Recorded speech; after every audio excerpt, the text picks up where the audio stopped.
My name is Elena Brooks. I am 29 years old now, but when I was 11, my parents decided I was the wrong twin to keep. They didn't say it that plainly at first.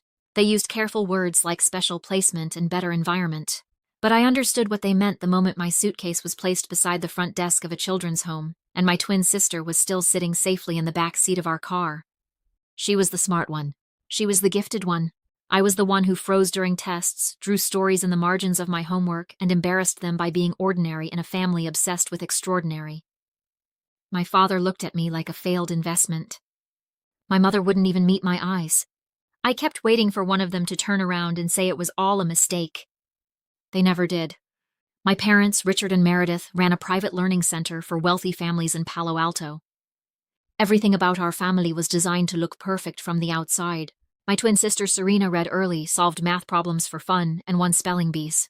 I loved Serena, but standing next to her felt like standing beside a bright lamp while everyone pointed out how dim I was. I wasn't stupid. I just didn't learn the way she did. Numbers blurred when I panicked. Time tests made my hands shake. While Serena filled notebooks with perfect answers, I filled the corners of mine with drawings and stories I made up in my head. My father called it wasting paper. My mother called it avoiding reality. Once my father tapped my report card and said, "Average is what happens when a child refuses to rise." I was 10 years old. The year everything broke, my parents were preparing us for a gifted academy entrance exam. Serena passed easily. I failed badly. 2 days of silence followed inside our house. Then my mother told me to pack a small bag because they had found a place that could handle children with my needs. I thought it was tutoring. The next morning, they drove me to a children's residence called Harbor House. My father told the staff I was defiant and impossible to manage. My mother said they had tried everything. I stood there with my backpack pressed against my chest, trying to explain that I wasn't bad. I was just scared. When they turned to leave, I ran after them. A staff member gently held my shoulders while I screamed for my mother. She didn't turn around.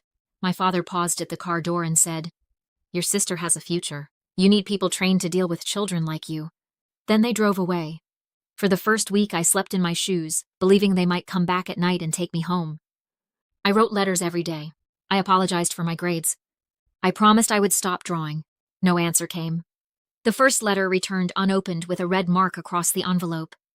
That was when I realized I hadn't been placed somewhere to heal. I had been removed so the family could keep looking perfect, without me in the picture. Then one Saturday, a woman with silver reading glasses and a canvas tote bag full of books came to Harbor House. Her name was Ruth Brooks. She didn't force me to read out loud or introduce myself to the group.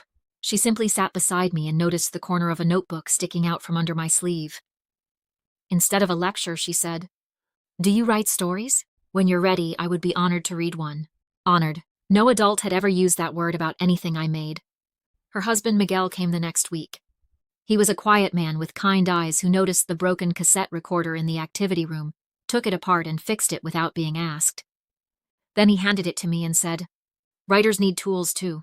I used that recorder to speak my stories instead of writing them, and for the first time, words came out without freezing. Ruth and Miguel didn't treat my imagination like a problem. They treated it like a door. After a few months, they asked if they could become my foster parents.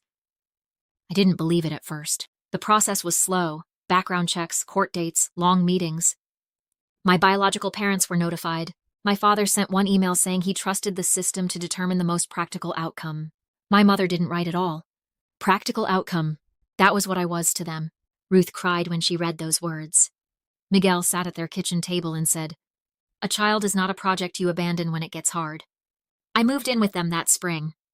Their house had books stacked on side tables, mismatched mugs, and a backyard where Miguel repaired old bicycles for neighborhood kids. To me, it felt like stepping into sunlight after years under fluorescent lights. At dinner, nobody asked me to compare myself to Serena. Ruth asked what made me laugh that day. When I brought home a B-, I waited for disappointment. Ruth put it on the fridge because my teacher had written, "Strong improvement." I stared at that fridge for 10 minutes, trying not to cry. On the day my adoption became final, Ruth gave me a blank notebook with my new name written inside, Elena Brooks. For the first time, my name didn't feel like a warning. It felt like a beginning.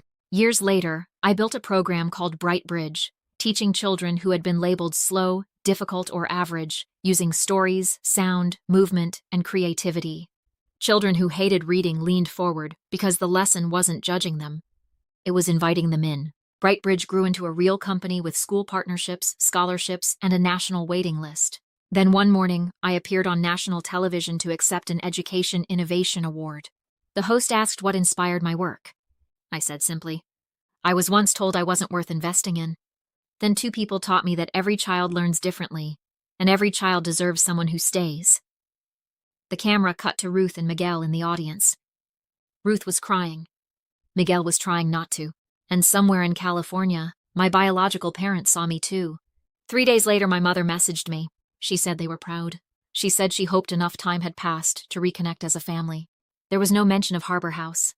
No mention of returned letters. No apology. I called Serena. She already knew. Hartley Gifted Institute was in trouble. Parents were complaining about pressure and burnout. My parents needed a comeback story. They needed me. I replied politely and invited them to dinner. But when they walked into my home and saw Ruth and Miguel sitting at my table, their faces fell in a way I will never forget.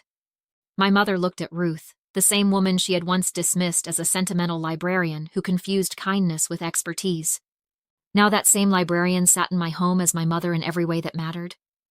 Halfway through dinner, my mother touched my wrist and said, "The world saw you on television. They should know your full story." I looked at her and said, "Then let me introduce you to the foundation that actually saved my life." I turned to Ruth and Miguel and thanked them for every story they listened to, every mile they drove, every moment they stayed. Then I looked at my biological parents. "Since you said you were proud after seeing me on television, I thought tonight was a good time for you to meet the people who actually raised me." They left before dessert. My father said I would regret humiliating them. Miguel stood calm and said, "Real family doesn't abandon a child in return for the applause." They had no answer. The real revenge was never their embarrassment. The real revenge was becoming impossible for them to rewrite. My parents came back because they saw my success. My real family loved me when all I had was a suitcase, a broken heart, and a notebook full of stories no one else wanted to read.